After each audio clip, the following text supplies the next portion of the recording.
ಹಾವಾಡಿಗ ಊದುವ ಪುಂಗಿಯ ನಾದಕ್ಕೆ ಹಾವು ತಲೆಯಾಡಿಸಲೇಬೇಕು.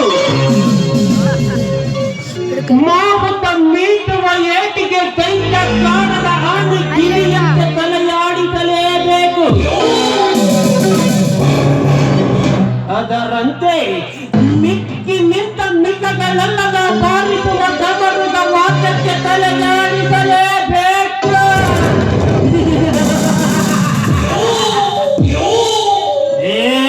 ಶಿವರುದ್ರ, ಅಂದು ನಾ ಹೇಳಿದ ಒಂದೇ ವಾಕ್ಯಕ್ಕೆ ನೀವು ಎಂದು ನಿನ್ನ ಜಮೀನಿನ ಮಾರಾಟಕ್ಕೆ ಅಂಕಿತ ಹಾಕಿದ್ದರೆ ನಿಮಗಿಂದು ಇಂಥ ದುಸ್ಥಿತಿ ಬರುತ್ತಿರಲಿಲ್ಲ. ನಿನ್ನ ಹೆಂಡತಿ ಚೀಲ ಕಳೆದುಕೊಂಡು ಸಾಯುತ್ತಿರಲಿಲ್ಲ.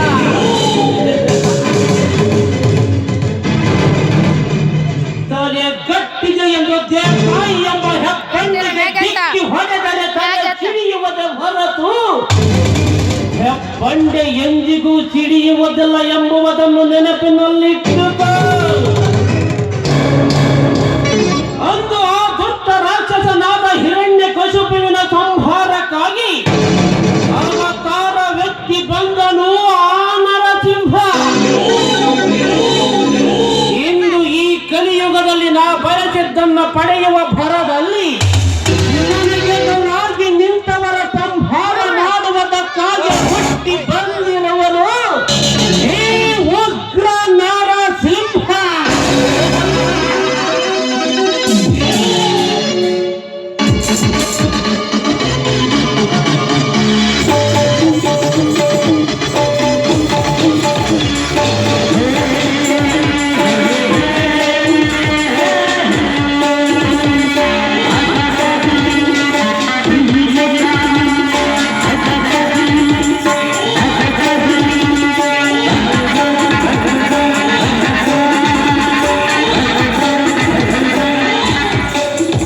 ನಮಸ್ಕಾರ ಬಾಸ್.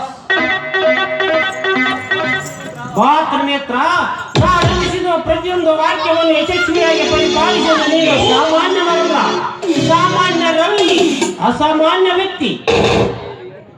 ನೋಡಿದೆಯ ದೇಸಾಯಿಯವರೇ, ಹಿಡಿದ ಕಾರ್ಯ ಸಾಧಿಸುವುದರಲ್ಲಿ ಎಂತ ವಿಘ್ನಗಳ ಎದುರಾದರೂ ಅಂತ ವಿಘ್ನಗಳನ್ನು ಜಯಶೀಲದ ಜಯ ಗುರಿ ಮುಟ್ಟುವುದೇ ಈ ತ್ರಿನೇತ್ರನ ಗುರಿ. ನೀನು ಕಾಯುತ್ತಿರುವ ಆ ನರಗುರಿ ಭಾಗ್ಯರೆಲ್ಲ ಇದೆ. Good, very good Trinetra, very good. ನಾ ರಚಿಸಿದ ಪ್ರತಿಯೊಂದು ವಾಕ್ಯವನ್ನು ಪರಿಪಾಲಿಸಿದ ನೀನು ಸಾಮಾನ್ಯನಲ್ಲ, ಸಾಮಾನ್ಯನಲ್ಲಿ ಅಸಾಮಾನ್ಯ ವ್ಯಕ್ತಿ. ಎಲ್ಲಿ ಆ ನಿನ್ನ ಸಾಗರ?